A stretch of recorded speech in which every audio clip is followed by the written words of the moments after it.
Mereka lihat Islam sudah eksis sebagai sebuah kekuatan real, maka mereka rayu Islam. Saat itu Islam dipimpin oleh seorang khalifah. Saya belum bisa memastikan apakah saat itu khalifahnya langsung Imam Mahdi atau sosok lain dulu sebelum Imam Mahdinya dibaiat. Jadi saya tidak bisa pastikan. Tapi saya yakin terlebih dahulu khilafah Islamiyah diumumkan di Palestina. Kapan? Di tengah-tengah Perang Dunia Ketiga.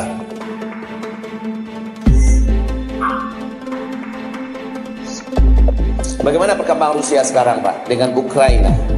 Rencana Rusia hanya 4 hari saja, tapi meleset.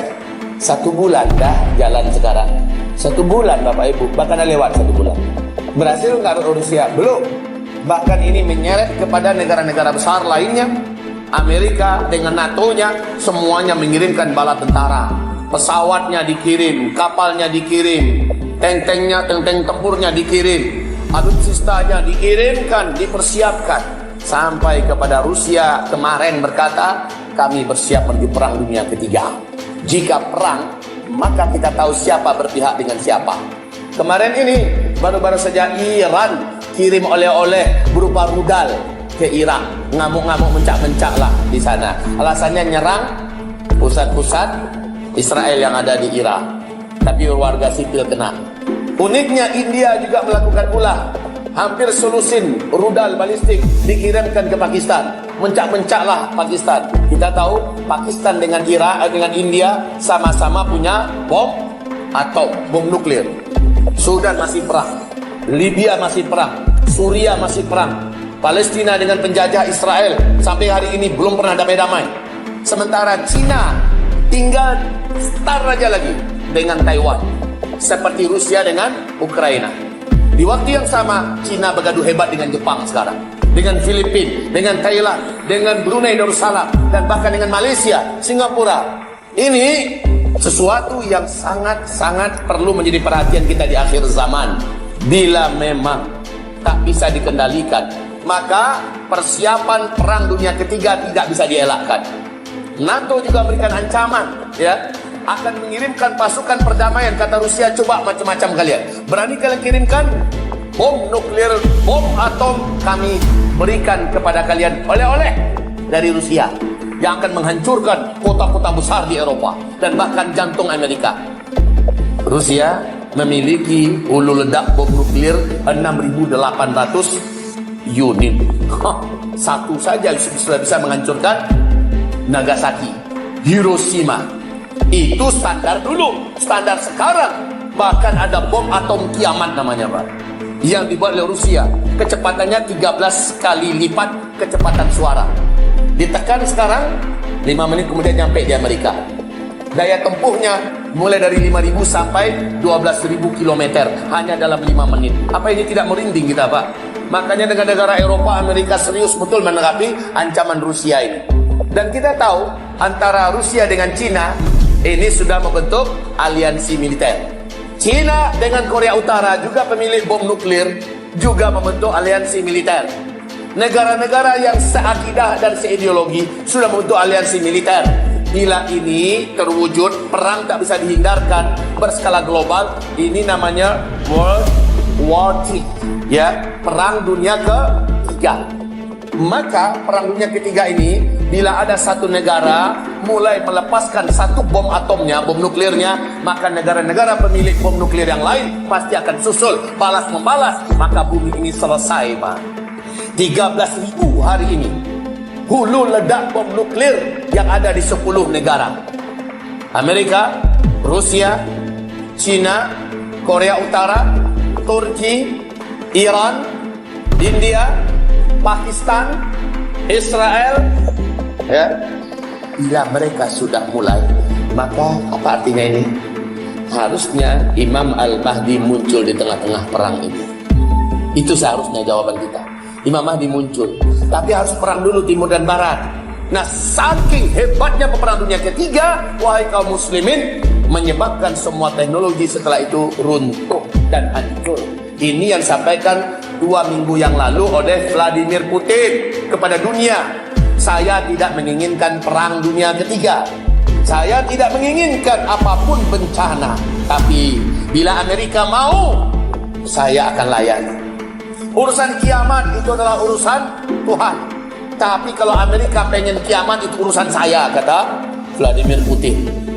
Seluruh hulu ledak nuklir diarahkan ke Amerika, ke Eropa dan sebagainya.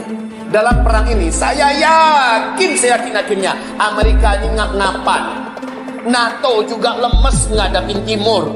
Lah Timurnya Rusia, Pak. Pemilik teknologi militer terkuat dan tercanggih di dunia itu Rusia yang pegang hari ini. Sementara pemilik militer yang terbanyak manusianya Cina.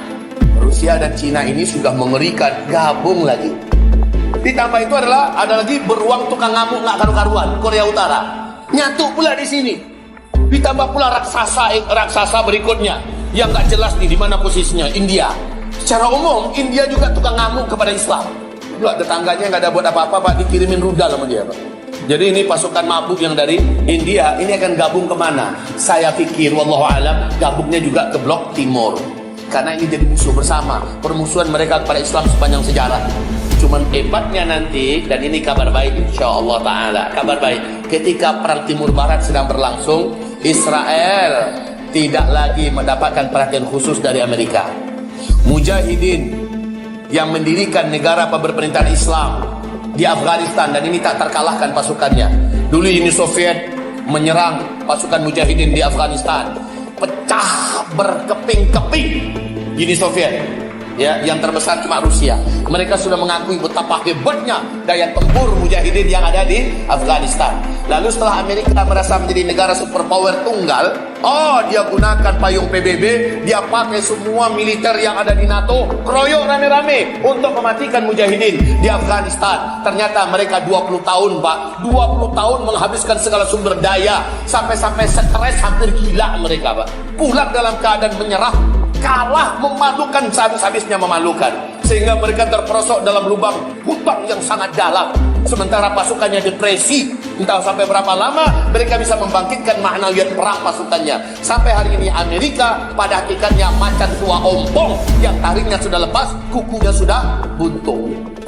Dipaksa lagi untuk perang lawan Rusia, mesti ketar-ketir dia, Pak. Saya yakin Amerika, NATO akan kelabakan. Lalu bagaimana posisinya?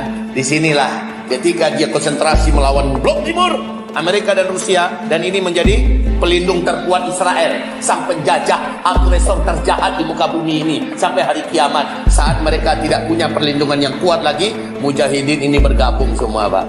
Taliban gabung dengan Mujahidin di Suriah, gabung dengan Hamas yang ada di Allahu Akbar. Hadis sahih Muslim jadi kenyataan.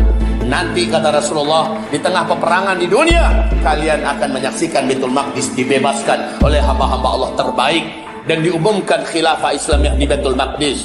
Khilafah Islam yang didirikan di situ, tidak ada yang berani mengganggu gugat. Israel hilang dari peta dunia. Allahu Akbar. Dan ini pasti, ya, pasti. Menurut banyak para ahli dan pakar dunia, mereka meyakini Israel akan hilang. Amin. Insyaallah ta'ala. Takbir. Takbir. Takbir. Saat Palestina sudah dimerdekakan, kata Rasulullah dalam hadis sahih Imam Muslim, Ayy Ibnu Ahwalah, saat itu bumi terkuat, bumi teraman adalah Palestina, kata Rasulullah. Hijrahlah kalian cepat ke sana. Apa firman Allah? Wahai Syam, aku nobatkan engkau sebagai bumi terbaik pilihanku. Akan aku keluarkan dari engkau hamba-hambaku yang terburuk, dan aku panggil masuk ke dalam engkau hamba-hambaku yang terbaik dari seluruh penjuru muka bumi. Jadi siapa yang masuk nanti ke bumi Syam, maka dia adalah hamba-hamba Allah beriman yang terbaik.